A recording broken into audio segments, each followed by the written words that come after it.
Hi guys, welcome back to our channel Senpai Reads. जिन्होंने channel को subscribe नहीं किया है प्लीज़ सब्सक्राइब कर लें, क्योंकि बहुत ही इंटरेस्टिंग वीडियो हम लेकर आने वाले हैं। ये सोलो लेवलिंग का एपिसोड नंबर 4 है, जहां पे दिखाया जाता है गेट्स मतलब डंजन।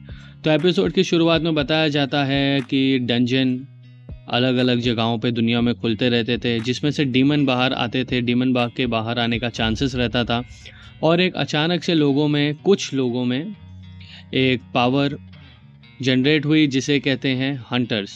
जो अवेकनिंग पावर थी वो कुछ ही लोगों में आती थी, और ऐसे ही हमारा जो जिन्वू है कैरेक्टर, उसमें भी एक पावर अवेकन हुई, और ये वर्ल्ड का सबसे वीकेस्ट हंटर कहलाया जाता था, क्योंकि इसका जो रैंक था वो ई रैंक था। तो जो भी डंजन में जाते थे हंटर्स, वो अपने साथ शील्ड वगैरह लेके जाते थे, और वहाँ पे वो डीमन से लड़ते थे। मैजिक बीस्ट रहते थे, उनको मारते थे, और वहाँ से उनको ऑर्ड्स वगैरह मिलते थे। फिर यहाँ पे वापस से हम एपिसोड 3 की तरफ, जो हमने जहाँ पर ख़त्म किया था, वहाँ पे आते हैं कि जिन्वू देखता है कि बहुत सारे मॉन्स्टर से उसने लड़ा है, लेकिन ये मॉन्स्टर बहुत ही क्रीपी है, बहुत ही अलग है, और पहले से बहुत ही अजीब लग रहा है। उसकी आंखें चमक रही हैं, और यहीं पे हमारा सीन शिफ्ट होता है जिन्वू और मिस्टर सॉन्ग की तरफ। जिन्वू पूछता है कि आप ठीक है, आपका हाथ से बहुत सारा खून निकल रहा है, लेकिन मिस्टर सॉन्ग बोलता है कि मैं क्या करूं, मेरे पास और कोई चॉइस भी नहीं है। और फिर वो लोग देखते हैं जो लास्ट अटैक किया था उस मॉन्स्टर ने, उस स्टैचू ने, तो उससे जो डिज़ास्टर हुआ था उसका यहाँ पे पूरा सारी चीज़ें दिखाई जाती हैं। मिस्टर संग सोचते हैं कि मैंने अपने साथ 3 हीलर लाया था, एक हीलर तो वहाँ पे मारा गया, दूसरा हीलर डर के मारे शॉक में है, वो हिल ही नहीं रहा है, और जो तीसरी हीलर है जूही, वो भी एक सदमे में चली गई है, एक ट्रॉमा में चले गई है। तो यहाँ पे इन लोगों के बचने के चांसेस बहुत ही कम हो जाते हैं, और वो लोग सोचते हैं कि अब हम यहाँ से कैसे बच कर निकलें, क्योंकि सारे हीलर्स भी ट्रॉमा में हैं। और फिर वहाँ पे मिस्टर संग और जिन्वू सोचते हैं कि हमें यहाँ से बाहर तो निकलना ही है कैसे भी करके, तो हम क्या करें जिसकी वजह से हम बाहर आ सकें। और जब वो अपनी टीम की तरफ देखते हैं तो टीम पूरी अपना मॉरल हार चुकी रहती है।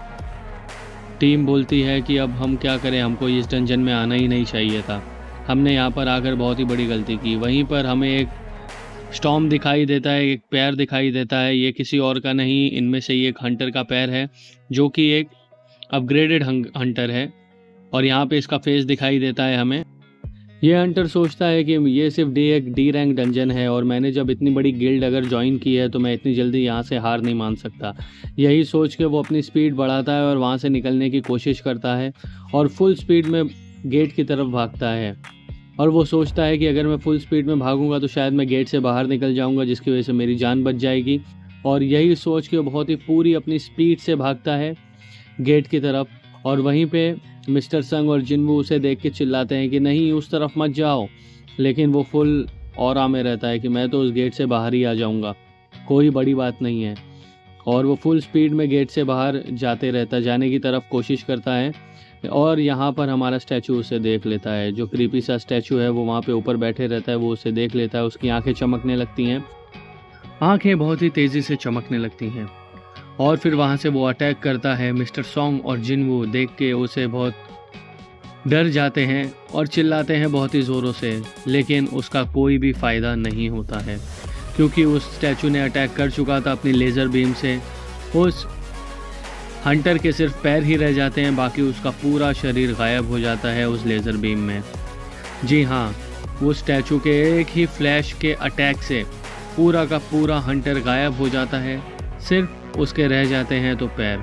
तो ये इतना फास्ट है ये स्टैचू कि जिससे कोई भी बच नहीं सकता है। बाकी हंटर देख के और भी घबरा जाते हैं कि ये कहाँ आके हम लोग फंस गए।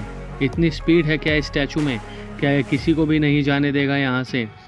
जिन्वू सोचता है कि हमने इतनी मेहनत की और ये हमें यहाँ पर ऐसा बिहेव करवा रहे हैं जैसे कि ये हमें एनाइलिएट कर रहे हैं, यहाँ पे हम लोगों के साथ खेला जा रहा है।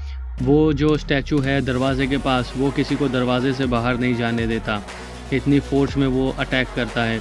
दूसरा स्टैचू जो थ्रोन पर बैठा हुआ है, वो अपनी आंखों की लेज़र बीम से अटैक करता है, हमें यहाँ से भी बाहर नहीं जाने देता।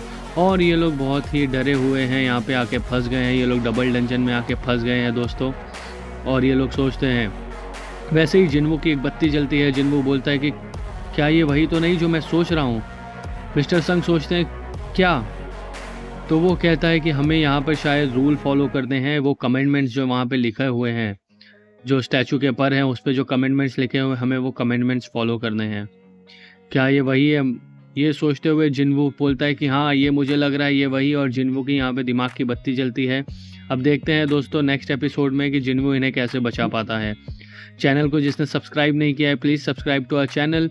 और जिनवू पूछता है मिस्टर संग से कि कमेंडमेंट क्या था, मुझे वापस बताओ। तो मिस्टर संग कहते हैं कि कमेंडमेंट ये था कि वर्शिप द लॉर्ड। तो जिनवू सोचता है ठीक है, अगर फर्स्ट वर्शिप है तो ज़रूर उसे वर्शिप करना ही चाहिए। उन लोगों को फिर वर्शिप करना चाहिए क्योंकि ये फर्स्ट कमांड था। और जो थ्रोन पे बैठा है उसे गॉड लाइक पोजीशन दे दी गई है। और यहाँ से स्टोरी में एक नया ट्विस्ट आता है। जिनवू वहाँ से खड़ा हो जाता है और मिस्टर संग सोचते हैं कि ये क्या कर रहा है, बेवकूफ़ हो गया है, लेकिन जिनवू ने यहाँ पे कोड क्रैक कर लिया है। वो समझ गया है कि यहाँ पर क्या करना चाहिए। लॉर्ड को अगर वर्शिप ही चाहिए तो वर्शिप ज़रूर करेगा। और यहाँ पे हमारा एपिसोड नंबर 4 ख़त्म होता है। Please subscribe to our channel, like it and stay tuned for upcoming videos.